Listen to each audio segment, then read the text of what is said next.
अस्सलामुअलैकुम dear students. आज मैं जो टॉपिक पढ़ाने जा रहा हूँ वो है मोमेंटम। तो पूरी हमारी जो डिस्कशन होगी वो मोमेंटम के बारे में होगी। तो आपने इस वीडियो को एंड तक देखना है और अपने दोस्तों के साथ भी इस वीडियो को शेयर करना है। तो पहले मैं आप लोगों को मोमेंटम का डिफिनीशन बताता हूँ। मोमेंटम की डिफिनीशन जो है वो एक डिफिनीशन ये है कि the product of mass and velocity is called momentum.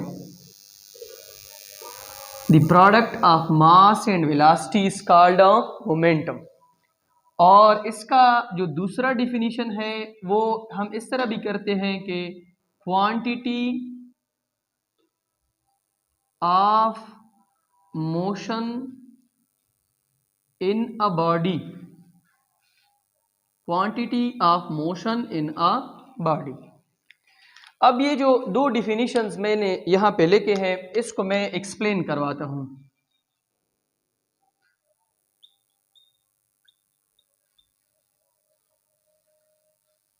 देखो, product of mass and velocity. आपके पास एक फुटबॉल है,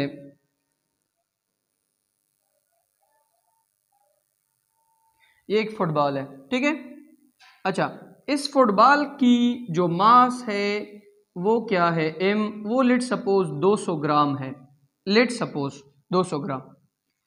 अब मैं इस फुटबॉल के ऊपर क्या लगा रहा हूं, फोर्स। क्या लगा रहा हूं, फोर्स। फुटबॉल जो है वो पहले रेस्ट में था, मैंने जब इसके ऊपर फोर्स लगाई तो इसकी ये जो मास m है ये वेलोसिटी v के साथ आगे जा रही है। वेलोसिटी v, पहले वेलोसिटी जो है वो 0 थी, अब जब मैंने इसके ऊपर फोर्स लगाई तो ये वेलोसिटी v के साथ आगे जा रहा है। और कितनी वेलोसिटी है, 2 मीटर पर सेकेंड। अच्छा, ये इसका मास हो गया और ये इसकी क्या हो गई, वेलोसिटी। जब मैं इन दोनों का आपस में क्या लूंगा, प्रोडक्ट, तो इससे क्या निकलेगा, मोमेंटम निकलेगा। क्या निकलेगा, मोमेंटम।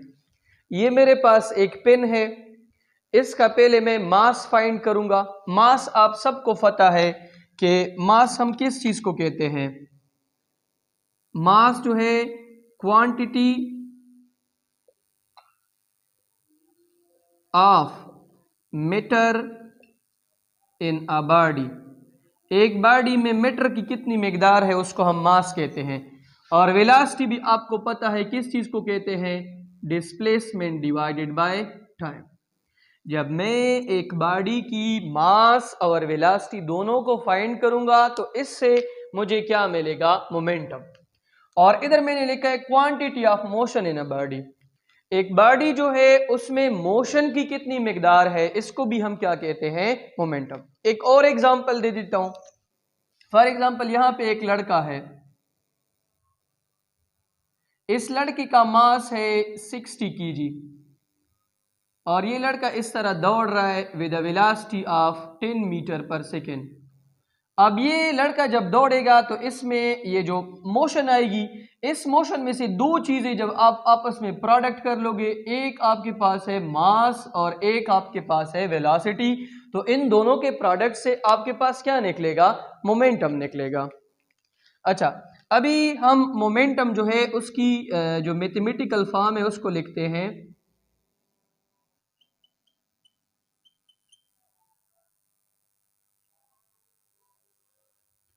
मोमेंटम जो है उसकी मैथमेटिकल फॉर्म क्या है,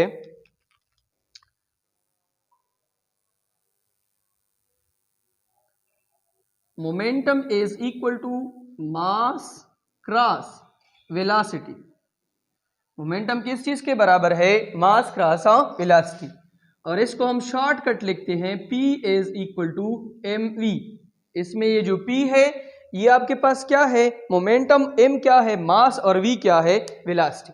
अब अगर इस ऊपर वाली बॉडी का मैं मोमेंटम फाइंड करना चाहता हूं तो कैसे फाइंड करूंगा, देखो मास कितना है 200 ग्राम, इसको पहले मैं किस में कन्वर्ट करूंगा, kg में। तो 200 डिवाइडेड बाय, अगर मैं कर लूं 1000, ये दो सिफर आपस में कैंसिल हो गए, तो 2 डिवाइडेड बाय 10, इससे निकलते हैं आपके पास 0.2 kg। तो P is equal to 0.2 cross, और यहां पे आपके पास क्या है, इसकी वेलोसिटी मैंने लिखी है 2 मीटर पर सेकेंड। तो P इज इक्वल टू, इसको मैं इस तरह भी लिख सकता हूं कि इशारे को खत्म करूं, नीचे 10 में डिवाइड करूं, तो इधर क्या आएगा 2, 2 दूनी 4, और 10 तकसीम में जब हम 4 कर लेते हैं तो इससे मेरे पास क्या आता है, इशारिया लगाओ यहाँ पे, 0 10 4 40, 0.4 kg/मीटर/सेकेंड। तो ये इसका क्या निकल गया, मोमेंटम। अच्छा, अब इसके बाद मोमेंटम की जो है वो है यूनिट।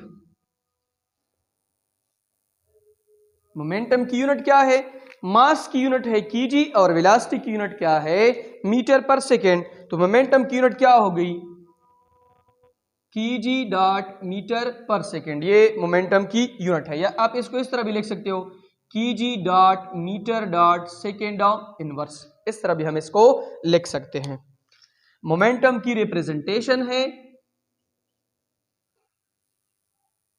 रिप्रेजेंटेशन ऑफ मोमेंटम, के मोमेंटम को हम किस चीज से रिप्रेजेंट करते हैं, momentum is represented by P।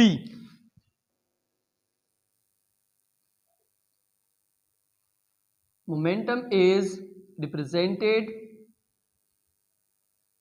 Bye P, momentum को हम P से रिप्रेजेंट करते हैं, ठीक है। अच्छा, अब इसके बाद है नेचर ऑफ मोमेंटम।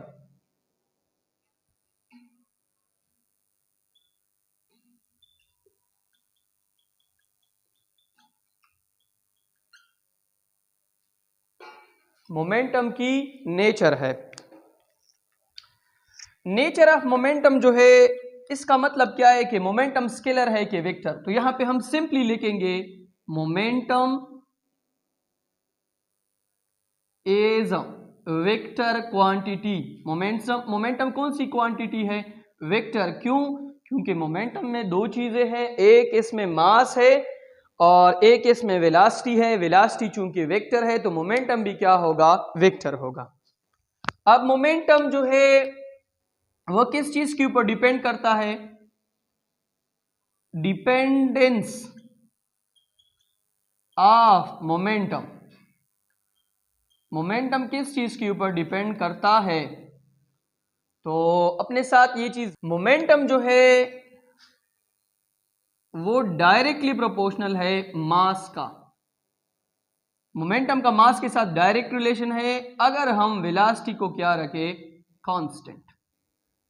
अगर एक बॉडी है उसकी वेलोसिटी को मैंने कांस्टेंट रखा है, 2 मीटर पर सेकेंड है, मैं उसके मास को 200 से कहां पे लेके जाता हूं, 400 ग्राम पे, तो इसकी मोमेंटम क्या हो जाएगी, डबल हो जाएगी। तो मास के साथ इसका डायरेक्ट रिलेशन है, मास को मैं हाफ करूंगा, मोमेंटम क्या हो जाएगी, हाफ हो जाएगी। इसके बाद है momentum is directly proportional to velocity if mass is kept constant. अगर मैं एक बॉडी की जो मास है उसको 200 ग्राम मैंने किया है, इसको मैं क्या रखूं, कांस्टेंट, इसकी वेलोसिटी को 2 से किधर लेके जाऊं, 4 मीटर पर सेकेंड या 6 मीटर पर सेकेंड, तो इस तरह इनकी मोमेंटम क्या होगी, इंक्रीज होगी। वेलोसिटी को मैं हाफ करूंगा, मोमेंटम हाफ होगी। अगर मास कांस्टेंट है, वेलोसिटी को मैं डबल करूंगा तो मोमेंटम भी डबल होगी अगर मास क्या होगी, कांस्टेंट होगी। अब अगर मोमेंटम की मैं रेशियो लिखना चाहता हूं तो किस तरह लिखूंगा, देखो, अगर विद रिस्पेक्ट टू मास मैं लिख रहा हूं तो P1 divided by P2 is equal to M1 divided by M2। ये इसकी मास की रेशियो है, और इसके बाद इसकी किसकी रेशियो है, वेलोसिटी की। अब आपको इसके ऊपर कौन से क्वेश्चन आएंगे, आपको इस तरह के क्वेश्चन आएंगे कि if the velocity of a body, 2 bodies है, उनकी वेलोसिटी जो है वो क्या है, कांस्टेंट है, तो आपको कहेंगे कि मोमेंटम इसमें से किसका ज्यादा होगा। तो आपने इस इक्वेशन से फाइंड करना है कि जिसका मास ज्यादा होगा उसकी वेलोसिटी, उसकी मोमेंटम क्या होगी, ज्यादा। और फिर अगर आपको कहें कि 2 बॉडीज है, दोनों का मास सेम है, तो आपने इस रेशियो से बताना है कि जिसकी वेलोसिटी ज़्यादा होगी उसका मोमेंटम क्या होगा।